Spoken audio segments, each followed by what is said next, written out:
আওয়ামী লীগের শত অপকর্মকেও জাস্টিফাই করে মনে হলো চাঁদাবাজটাই বাংলাদেশের একমাত্র সমস্যা। এর বিপরীতে তাদেরকে নতুন তকমা দিতে হবে, স্টিগমা করতে হবে। 5ই আগস্টের আগ পর্যন্ত আপনি সহ আরো যারা অ্যাক্টিভিস্ট ছিল, বিশেষ করে আপনি যখন প্রবাসে ছিলেন, আমি যদি নাম উল্লেখ করে বলি যে পিনাকি ভট্টাচার্য, ইলিয়াস হুসাইন, আপনাদের মধ্যে দারুণ একটা কম্বিনেশন ছিল, একটা ঐক্য ছিল।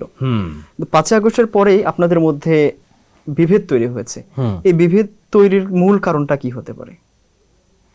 এখন বলতে পারেন এই বিভেদ হয়তো আমি নিজেই তৈরি করেছি, এমন হতে পারে, এমন অভিযোগ হতে পারে। অবশ্যই দরকার ছিল এই কারণে যে এটা একটা আইডিওলজিক্যাল লড়াই, ফাইট। দেখেন, অনেকেই বলে যে সাংবাদিক হিসেবে আপনি নিরপেক্ষ না। আমি এটা দোষের কিছু দেখি না। আমি সবসময় বলি যে পৃথিবীর যে আইডিওলজিক্যাল ফাইট হয়েছে, রাষ্ট্র চিন্তা যেটা হয়েছে, তার পেছনে কোনো না কোনো সাংবাদিকের, আপনি দেখবেন পেছনের সাংবাদিকরা আছে। যদি আমার 5 তারিখের পর একটা পক্ষ বেছে নেওয়া যদি অপরাধ হয়ে থাকে, তাহলে তো 5 তারিখের আগেও আমি যেটা করেছি সেটাও তো একটা অপরাধ, তাই না? কারণ আমি চেয়েছি গণতন্ত্র, ভোটাধিকার, মানবাধিকার, আইনের শাসন, গণতান্ত্রিক বাংলাদেশ, নির্বাচন ব্যবস্থার মাফিয়ার আদালত ব্যবস্থা না। তো সেটা তো আওয়ামী লীগ আমাকে বলতো যে আমি ঠিক কাজ করছি না, আমি পক্ষপাতের সাংবাদিকতা করছি। আমি কি থেমেছি কিনা? যদি না থেমে থাকি, 5 তারিখের পরে আমি দেখলাম কেন আমার দ্বন্দ্বটা শুরু হলো, যে এটা পৃথিবীর নিয়ম। বিপ্লব অর্থাৎ অভ্যুত্থানের পরে একটা পাল্টা অভ্যুত্থান হয়, বিপ্লবের পরে প্রতি বিপ্লব হয়। তো 5 আগস্ট যদি আমরা অভ্যুত্থান ধরি কিংবা বিপ্লব ধরি, হোয়াট এভার, এটার একটা পাল্টা কাউন্টার একটা ফোর্স তৈরি হওয়ার সম্ভাবনা ছিল, প্রতি বিপ্লব হতে পারত। সেই প্রতি বিপ্লবটা কি? সেটা হলো যে মুক্তিযুদ্ধের নামে, মুক্তিযুদ্ধের চেতনার নামে জেকে বসা শাসনতন্ত্রের যে ফ্যাসিবাদী আচরণ, মাফিয়া আচরণ, অর্থাৎ সহজ কথায় মুক্তিযুদ্ধের নামে ফ্যাসিবাদ, জয় বাংলার নামে ফ্যাসিবাদ, শেখ মুজিবের চেতনার নামে ফ্যাসিবাদ, সেইটার রিপ্লেস করার একটা প্রচেষ্টা আমরা দেখেছি 5 তারিখের পর। কি সেটা হইল ধর্মের নামে ফ্যাসিবাদ।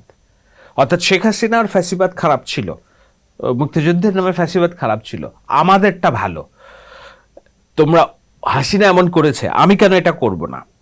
সো হাসিনার যেই সব সমর্থক গোষ্ঠী কিংবা তার যেসব ফ্যাসিবাদী আচরণ, সেগুলাকে রিপ্লেস করা হলো ধর্মের নামে যে চেষ্টা, ধর্মের নামে। তো আমি ভয় পাচ্ছিলাম পাল্টা বিপ্লবটা হবে মুক্তিযুদ্ধের ফ্যাসিবাদের এগেনস্টে ধর্মের নামে ফ্যাসিবাদ।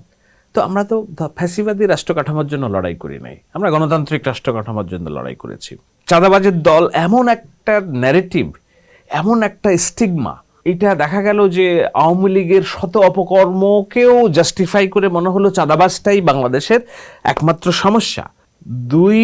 একই সাপের 2 বিষ, নৌকার ধানের শেষ। এবং সো এগুলা করে আওয়ামী লীগের সাথে মিলিয়ে ফেলা হলো একটা 17 বছরের মুসলিম রাজনৈতিক দলকে। আমরা না, আমি খুব খাবি খাচ্ছি যে আসলে কিভাবে এটা মোকাবেলা করব। সুতরাং আমি পাল্টা বয়ান তৈরি করার চেষ্টা করলাম। আমি এবং আমরা যারা আছি সবাইকে আমরা বুঝালাম যে না, এর বিপরীতে তাদেরকে নতুন তকমা দিতে হবে, স্টিগমা করতে হবে। এবং সেই স্টিগমা করার জন্য না বানিয়ে না, তারা এটা করছে, তারা মবের রাজনীতি করছে, তারা অশান্তির রাজনীতি করছে। সো তাদেরকে মববাজ হিসেবে এস্টাবলিশ করতে হবে।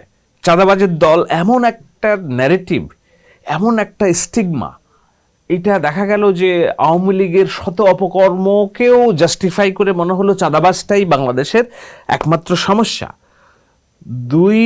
একই সাপের 2 বিষ, নৌকার ধানের শেষ। এবং সো এগুলা করে আওয়ামী লীগের সাথে মিলিয়ে ফেলা হলো একটা 17 বছরের মুসলিম রাজনৈতিক দলকে। আমরা না, আমি খুব খাবি খাচ্ছি যে আসলে কিভাবে এটা মোকাবেলা করব।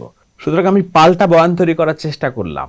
আমি এবং আমরা যারা আছি সবাইকে আমরা বুঝালাম যে না, এর বিপরীতে তাদেরকে নতুন তকমা দিতে হবে, স্টিগমা করতে হবে। এবং সেই স্টিগমা করার জন্য না বানিয়ে না, তারা এটা করছে, তারা মবের রাজনীতি করছে, তারা অশান্তির রাজনীতি করছে। সো তাদেরকে মববাজ হিসেবে এস্টাবলিশ করতে হবে। ওই আমার বিরোধিতা যারা করে, চোট্টা 2-4 জন অ্যাক্টিভিস্ট আছে, ওরা দেখবেন 2018 সালে আমি কি বলছি জামাতের বিরুদ্ধে, সেইটা নিয়ে কম্পাইল করছে। ইয়েস, আমি তো ডিসএগ্রি করছি না, আমি তো বারবার বলছি যে আমার প্রত্যেকটা কাজ, কথাবার্তা, এটা কোনোটাই আমি লুকাই নাই, একদম ওপেন, দিনের আলোর মতো পরিষ্কার। হ্যাঁ, আমার কথা নিয়ে আমাকে ডিমিন করা যায় এই কারণে যে আমি কথাগুলো বলেছি অন রেকর্ডেড, এটা রেকর্ড আছে যে আমি এটা বলেছি, কিন্তু তারা তো কেউ বলে নাই, তারা তো আমার আগে এসব শুরু করে নাই, সুতরাং তাদের কোনো রেকর্ড নাই।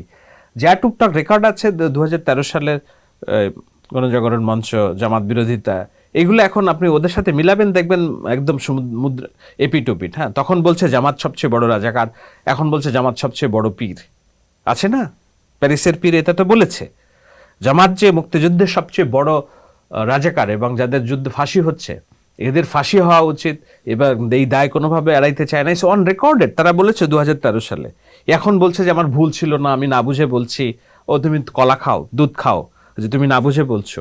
আপনি আমাকে বলেন আমি কোন জায়গায় ইনকনসিস্টেন্ট ছিলাম আমার এই 15 বছরের অ্যাক্টিভিজমে? একটা জায়গায় বলেন যে আপনি ইনকনসিস্টেন্ট, যে আপনি তখন এটা বলছিলেন কিন্তু এখন বলছেন। আমি নিজে by born as a nationalist ফ্যামিলির ছেলে, আমি একদম চোখন্ধ বিএনপি লোক না, কিন্তু আমি তো ন্যাশনালিস্ট। বিএনপির অপরাধ সামনে আসলে কি আমি বলবো না যে অপরাধ? কেউ কোনো নেতা অপরাধ করলে কিংবা ভুল করলে আমি ধরিয়ে দেবো না যে আপনার এটা ভুল হচ্ছে?